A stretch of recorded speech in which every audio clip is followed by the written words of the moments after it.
Hey guys, my name's Ben Howard. We're back out here at North Greenville University to finally play around with my 100% Goliath bag. This isn't my first round with it. I actually played a doubles round out at Century with it yesterday. I was able to learn a lot during that round.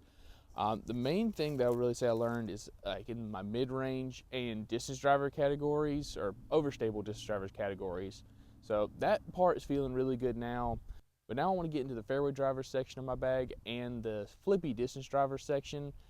The flippy distance driver I'm not really too worried about, mainly because I don't really think I'll need it that much out at Golden Grove.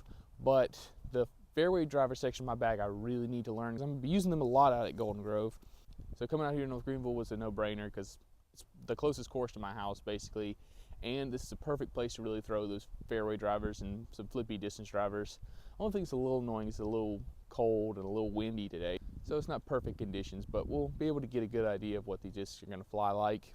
But for this video, we're just going to go through North Greenville real quick, throw a bunch of shots, really dial in these discs, and just get a quick round in and see how it's feeling. It's going to be nice to do it out here because this course is so wide open aside from hole one. So even if I am missing lines or not throwing good shots, we'll be able to see what these discs are going to fly like. And so for hole one, got a par 3, 250 feet, just right there. This is going to be a good chance to show off the new Redemption I got in the NT Sparkle plastic, or Metal Flake NT plastic. Just going to throw it straight at the basket, see if we can get all the way down there.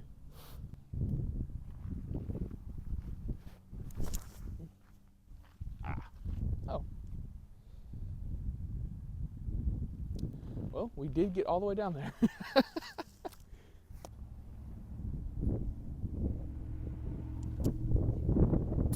Let's go.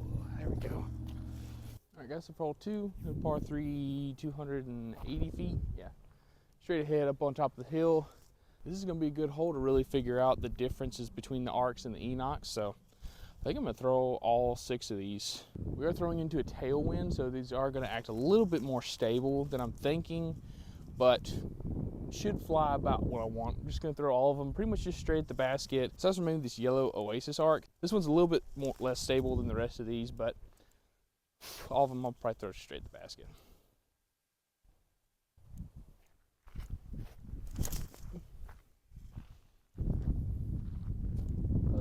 Actually got it stable out that time. Next I'm going to go with this first run Oasis Enoch.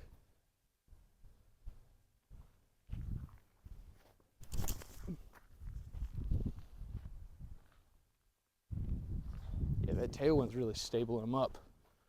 So hopefully these next two, which are the NT Swirl Enochs, should fly about the same.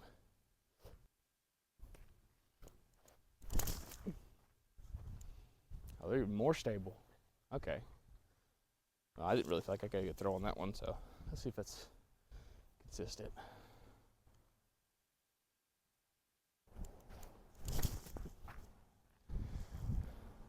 Alright, there it is.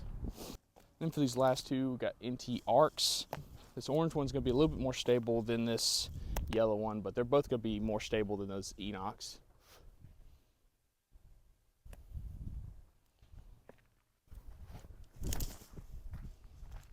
Well, I thought they were going to be. Never mind. This orange one should be more stable though.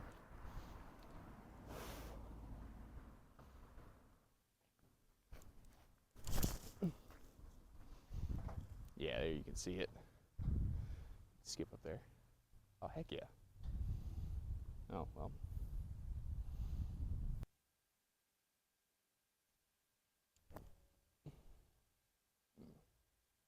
That was not good at all.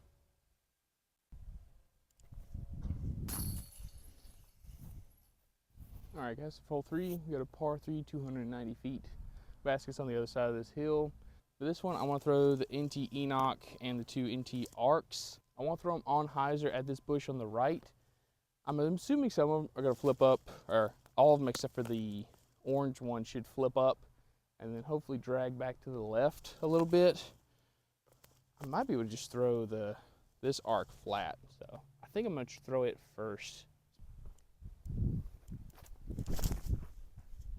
Nope, that's going to be too far left and short, yeah.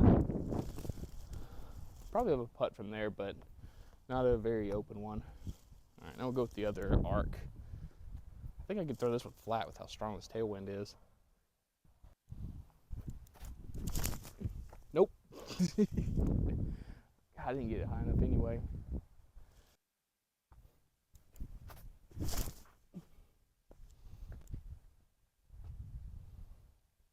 Come on, fade. Okay, that should be a putt. Okay, so I actually got really lucky. I think these branches just kind of kicked me back out.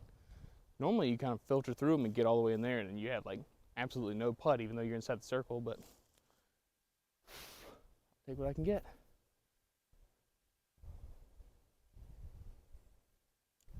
All right guys, so for hole 4, we got a par 3, 240 feet.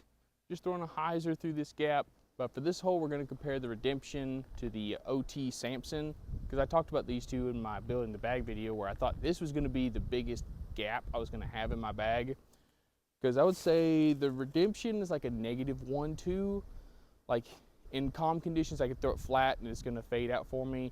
But in any windy conditions, I'm assuming it's going to flip a little bit.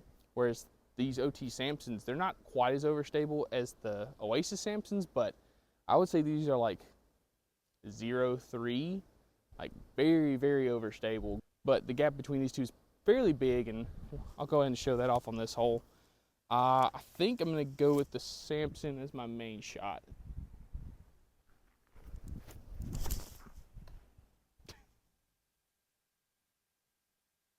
Okay, maybe not the best comparison.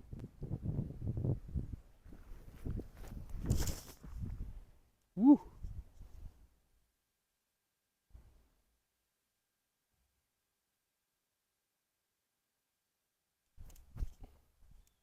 Dang it.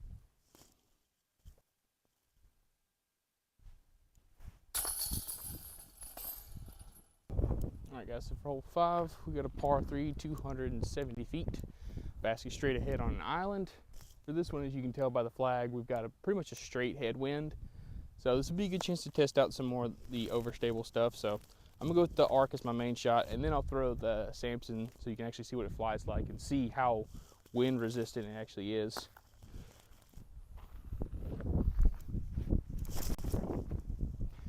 Oh, it did. It came out. Okay. That's what I was hoping for. So I want that disc to replace my Thunderbirds, and that's pretty much what my Thunderbirds would do in this headwind. They would turn, but ultimately come out at the end. All right, now for the Samson.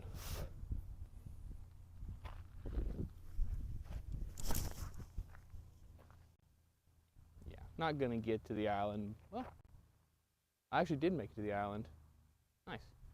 But yeah, you can see how overstable that is for a base plastic disc. And then the Oasis Samson's even more overstable than that.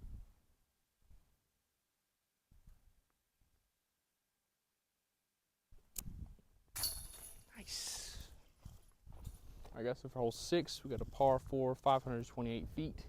You see the basket down here between the 4th and the 5th tree, but we have a Mando left of these two buildings right here. But now we get to look at my understable distance drivers, which are all slingshots, but this slingshot is the most stable one I've got. This one's supposed to replace my King, and these other two are much more understable runs of slingshots. This one being swirly NT, this one being regular NT, and this one being the Glow Aces.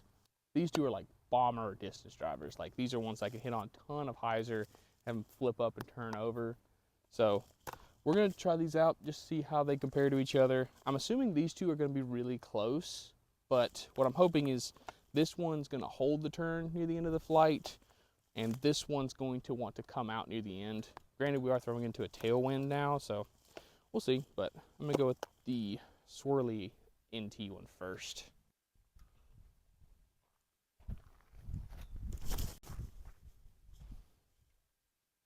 Wow, that tailwind did not stable them up at all. Oh, I got it on the corner though. Nice. So that's how I want that one to fly, pretty much. Just throw it flat, have it kind of bump over on Anheuser, ride it a long time, hopefully come out near the end. We'll go with the Glow Aces slingshot. Throw this one on some hyzer and try and get that same line, or the same shot shape I just threw. Oh. Oh, it came out. Oh, I got over the building. Oops.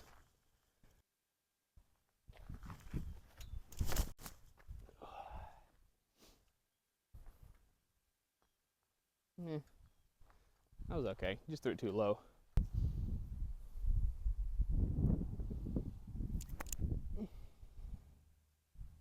And just chunked it straight out of bounds. Great.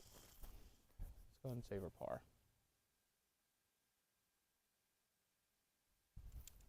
Nope. All right, guys, so for hole 7, we've got a par 3, 270 feet. You see the basket straight ahead. Going slightly uphill, so it plays a little bit farther, maybe like 280, 290. But for this one, I'm just gonna throw all 3 of these Enochs and see if there's really any difference in the flights for this type of shot. We do have a right to left wind, which if I get them over on anhyzer, should make them ride farther to the right than I want them to.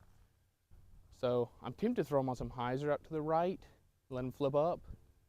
But yeah, we'll try that. Just throw them out to the right on like a baby hyzer, see if they flip up and just kind of ride. We'll go with this Oasis one first.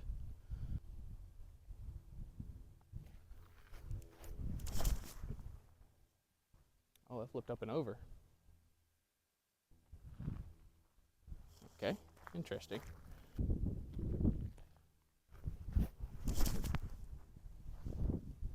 Got more hyzer on that one.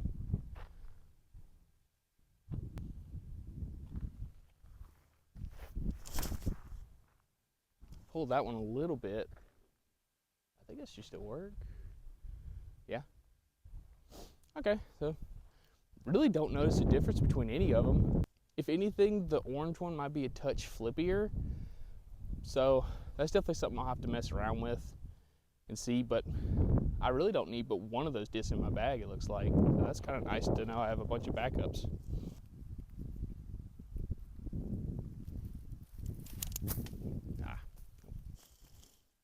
All right, guys, for hole 8, we've got a par 4, 450 feet. Basket's down this way, tucked off to the left. Thrown into a headwind, so I figured this is a good chance to talk about my Raptures. This pink one is my flippier one. Like, I can actually pretty consistently get it to turn while still having the overstable finish. If you think of the stereotypical destroyer flight numbers, that's what this one flies like. So I'm not throwing that one as my main shot off the tee because of that headwind. But these other two, kind of hard to tell them apart. But this one is just a step up in stability from that one, where I can throw it hard. No, it'll give me a good amount of distance while having an overstable finish and won't give me any turn except for like in these situations in a headwind. But this one is my beefcake. This one's super overstable. This one I can throw into this headwind and it probably won't turn at all. It might turn a little bit, but it's going to go to the left no matter what. So we'll throw all 3 of these, but I'm gonna go with the less stable Goliath Rapture is my main shot.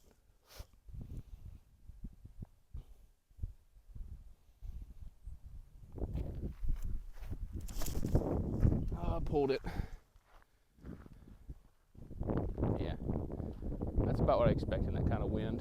Just a gentle turn and then come back in the end.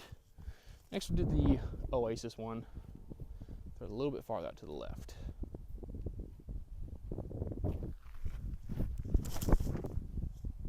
Yeah. Definitely not a headwind fighter.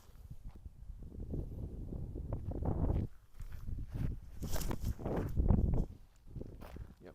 No turn and a really hard finish.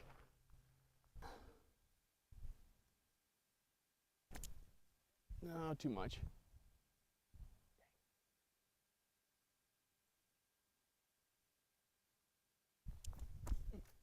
Ah, hit the line. Just couldn't give it the height. All right, guys, so on hole 9, final hole of the video. This one's a par 3, about 400 feet. You see the basket straight ahead. I was going pretty far uphill, and the running track off to the right is out of bounds. So I'm gonna go with the less stable Oasis Rapture. Just throw it straight at the basket and try not to throw anything out of bounds.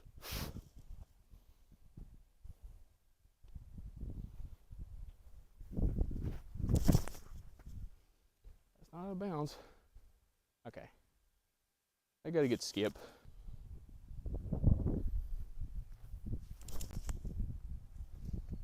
through that flat, that would have been good.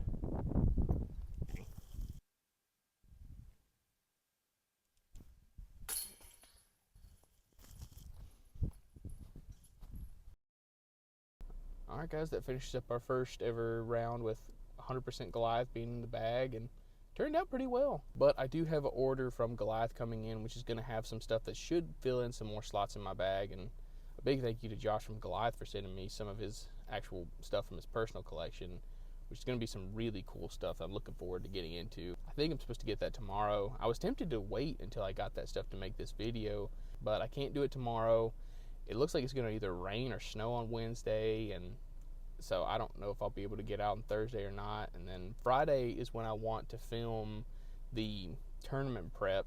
But even without those discs, I do feel really confident going into Golden Grove. So really looking forward to getting to play out there. I haven't played out there in a long time, but like I said, Friday, gonna film that the course preview, and then the actual Saturday of the tournament, I'm gonna try and film some stuff. If anything, I'll probably just do stuff like this and just do like one recap after the first round and then another recap after the second round, and kind of have the whole tournament put into one video. I was thinking about doing a pre and post tournament video, but I think I'm just gonna combine it all into one. Feeling pretty confident. I don't think we're gonna do it right off the bat, or at least I don't. It'd be nice, but I'm not planning on it. And this has just been really fun. It's been a really good way to kind of refocus everything, especially getting back into competitive disc golf, because I haven't played a competitive round in months. And when I was playing competitive rounds, like, I really wasn't taking them that seriously. So y'all wish me luck. I should have that video out on Tuesday, but thank y'all so much for watching. Please like, subscribe, and y'all have a good one. Bye.